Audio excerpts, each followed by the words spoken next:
कभी कभी ना जो चीजें हमें सबसे मामूली लगती हैं, जैसे एक सिंपल सा वेब पेज, वही सबसे दिलचस्प कहानी बताती हैं।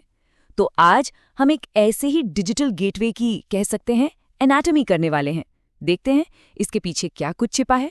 सवाल ये है कि सिर्फ 4 सिंपल से फ्रेजेस एक इतनी बड़ी डिजिटल दुनिया के बारे में हमें क्या बता सकते हैं। तो चलिए एक एक करके इन फ्रेजेस की परतें खोलते हैं और देखते हैं कि इनके अंदर क्या राज छुपे हैं। ठीक है, तो शुरू करते हैं।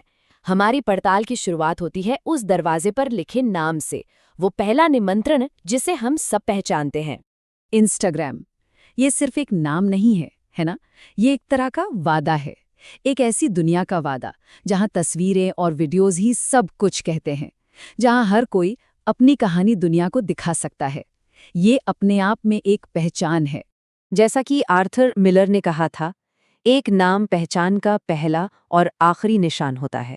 इंस्टाग्राम का नाम सुनते ही एक पहचान बन जाती है ना?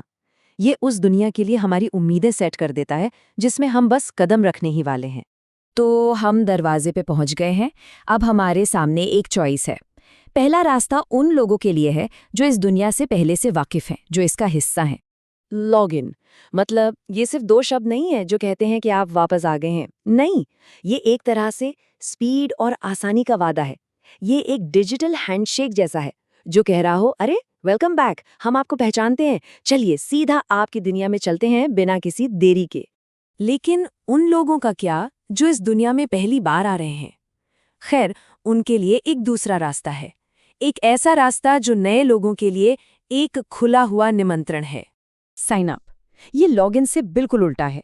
ये किसी सफर की शुरुआत का सिंबल है। ये सिर्फ एक अकाउंट बनाने का न्योता नहीं है, बल्कि एक नई डिजिटल पहचान बनाने और अपनी कहानी की शुरुआत करने का पहला कदम है। डिजाइन की दुनिया में इसे यूजर जर्नी कहा जाता है, मतलब वो रास्ता जो कोई भी किसी वेबसाइट या ऐप पर अपना गोल पूरा करने के लिए लेता है। और इस प्लेटफॉर्म पर हर सफर की शुरुआत एक बहुत ही बुनियादी फैसले से होती है। और यही वो फैसला है, वो पहला इंटरैक्शन जो इस प्लेटफॉर्म के साथ हमारे पूरे रिश्ते को तय कर देता है। ये मानो एक चौराहा है जहां से अनुभव के 2 अलग-अलग रास्ते निकलते हैं। यहीं पर आकर सारी दुनिया 2 हिस्सों में बंट जाती है। एक तरफ वो लोग हैं जो अपनी पहले से चल रही कहानी को आगे बढ़ाते हैं, और दूसरी तरफ वो जो अपनी कहानी का एक बिल्कुल नया चैप्टर शुरू करते हैं। बस यहीं से हर किसी का सफर अलग हो जाता है। अब आते हैं आखिरी टेक्स्ट पर, जिस पर अक्सर किसी की नज़र नहीं जाती।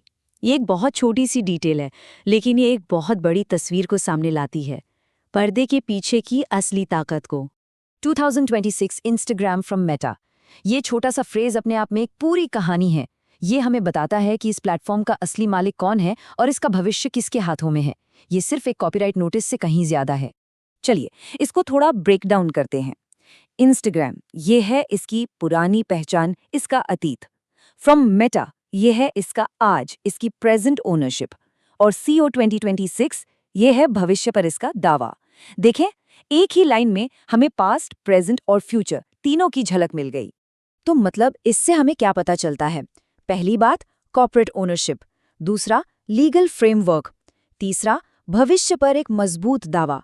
और सबसे बड़ी बात, ये दिखाता है कि कैसे एक कम्युनिटी के लिए बना स्पेस धीरे धीरे एक कॉर्पोरेट एसेट बन गया है, और हमारी एक छोटी सी पर्सनल चॉइस एक बहुत बड़े पावर स्ट्रक्चर से जुड़ी हुई है। तो देखा आपने, सिर्फ 4 छोटे छोटे फ्रेजेस से हमने पहचान, चॉइस और ओनरशिप की एक कितनी उलझी हुई कहानी को सुलझा लिया।